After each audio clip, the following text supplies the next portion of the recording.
Welcome to the debate. Today we are looking at a document that is, well, it's quite frankly unlike anything we have ever covered. It's not just a business plan, and it's certainly not just a manifesto. It is a sprawling, multi-year initiative called OBINexus, proposed by Namdi Michael Okpala.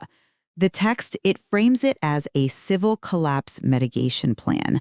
Essentially, it proposes that the only way to solve the housing crisis is to blend high-level theoretical physics with a completely new social contract. It is certainly distinctive.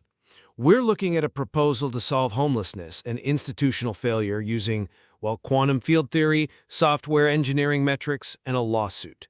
So the central question we are wrestling with today is this. Does the OBINexus framework represent a revolutionary paradigm shift turning documented institutional harm into a mathematical formula for healing?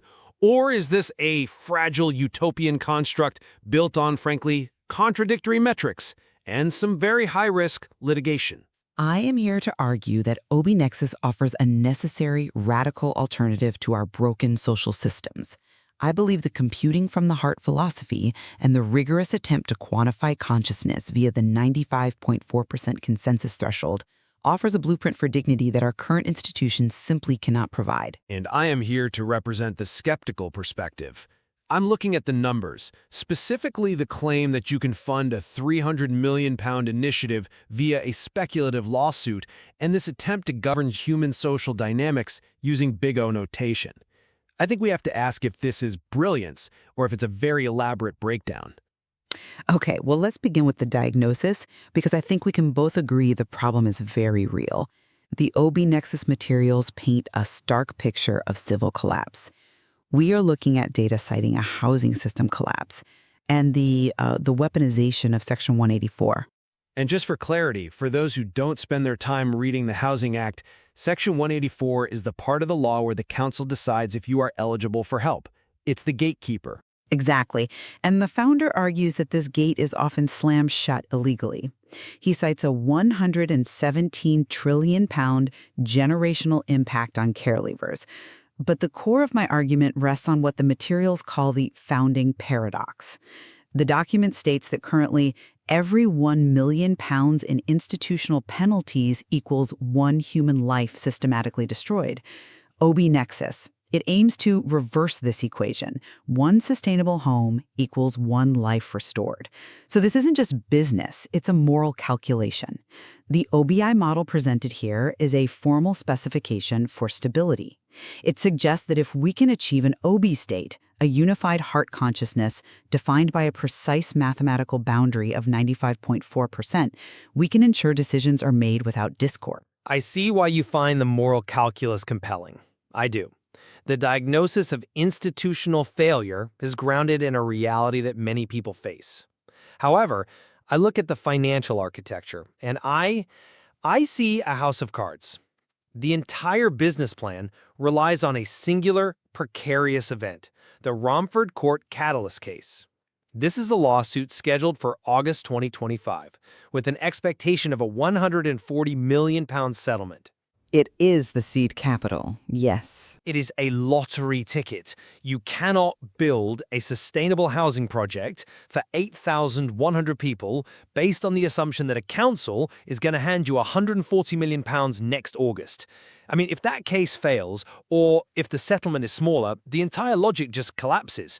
Furthermore, when we look at the raw transcript provided in the source material, the file labeled biz.txt, we see a logic that is described by the founder himself as fragmented. He admits to being banned from multiple councils, Thurrock, Newham, Barking and Dagenham, for 24 years.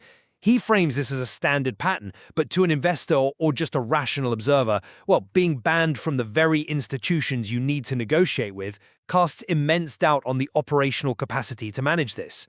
I see why you think that, but let me give you a different perspective on that fragmentation. The founder openly discusses his neurodivergence in the text, stating, "I'm autistic anyway," and he frames his thinking not as chaotic, but as heterogeneous.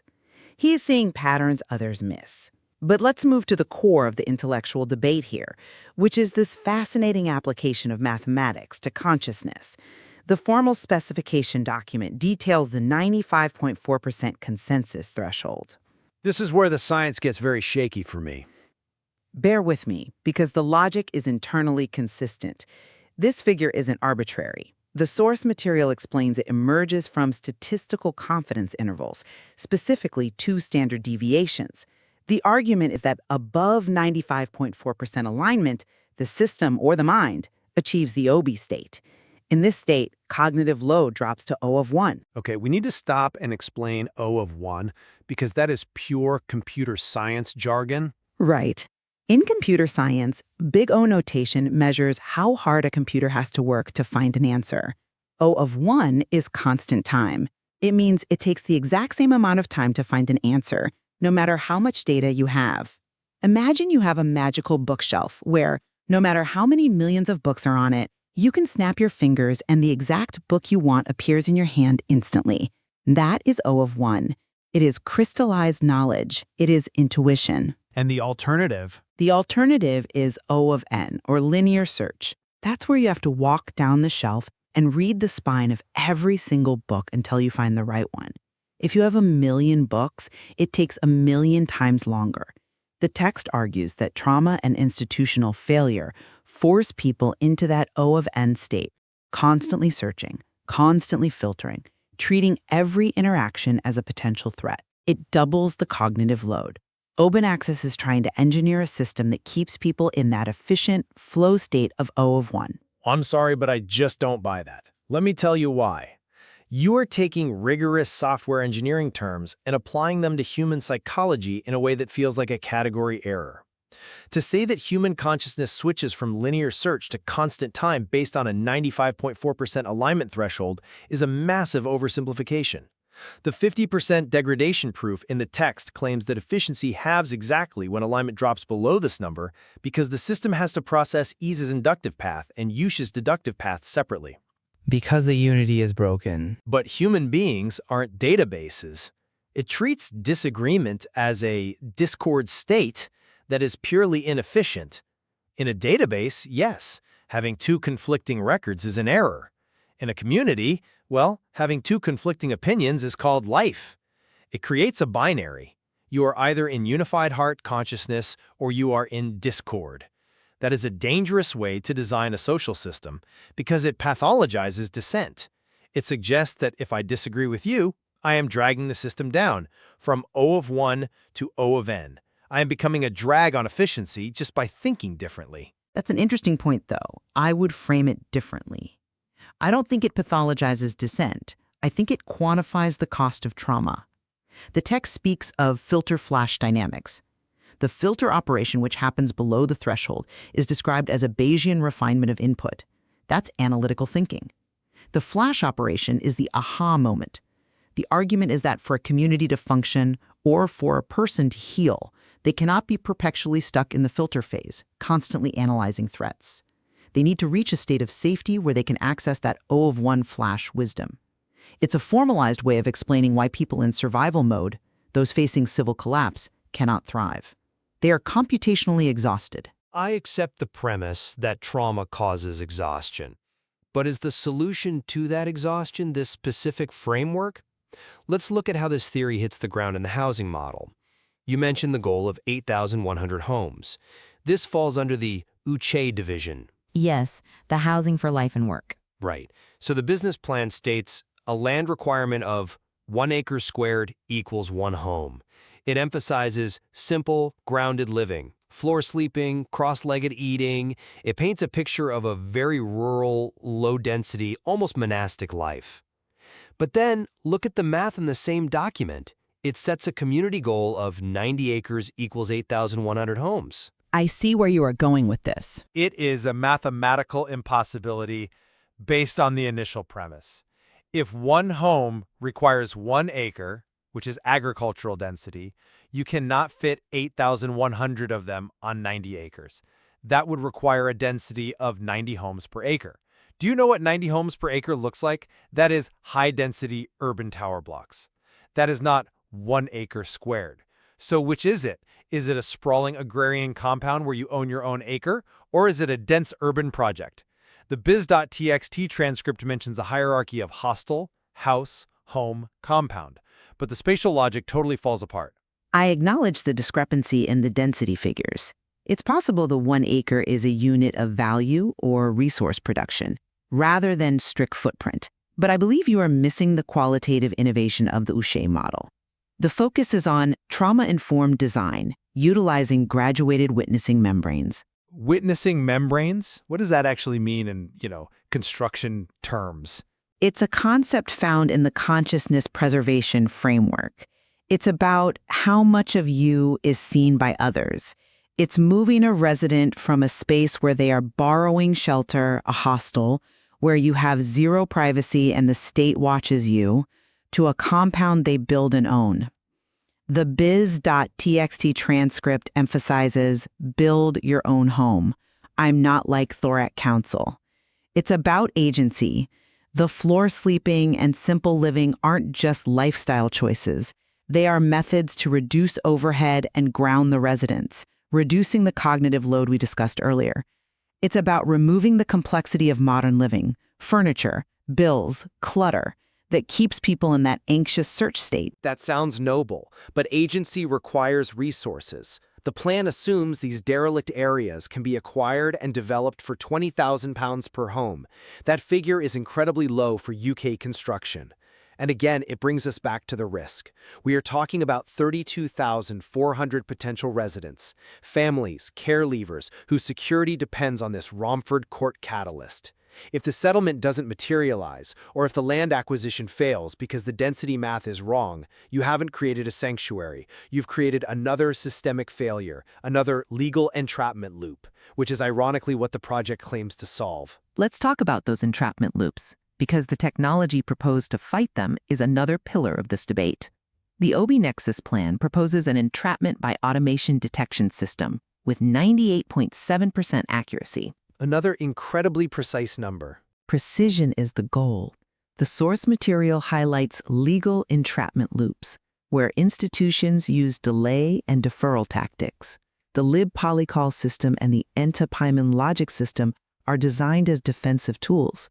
They are computational justice. The argument is that in an era where government systems use algorithms to deny care, what the text refers to as automation bias, the only defense is a counter-algorithm. And there is a community aspect to this tech as well. The transcript mentions BlueShare, described as a Bluetooth for 10 to 20 people in a quiet space. It's a decentralized communication tool, independent of the wider internet, fostering local cohesion. OShare is perhaps the most grounded technical idea in the pile. A local mesh network makes sense. But let's look at the enta-Pym logic system and the broader technical language used in biz.txt. We see terms like hot swap blood and semantic versioning extended applied to biological evolution. It's metaphorical language revolution. Is it, or is it a confusion of reality? For our listeners, semantic versioning is how software developers number updates. Version 1.0.0, version 1.0.1.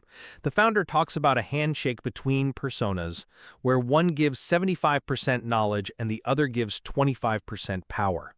It conflates biological evolution with software version control. It implies that human beings can be patched or hot-swapped like code. And then there is the hierarchy. The text mentions Tier 3A having safety-critical privileges. For a project that claims to be open access and talks about democratization, it builds a very rigid permission structure. It suggests that this system creates its own bureaucracy, its own kings of knowledge versus kings of power. I'm not convinced by that line of reasoning, because every robust system requires hierarchy to function safely. The text explicitly states, knowledge needs more knowledge, less power. It's trying to prevent the abuse of power that characterizes the current civil collapse.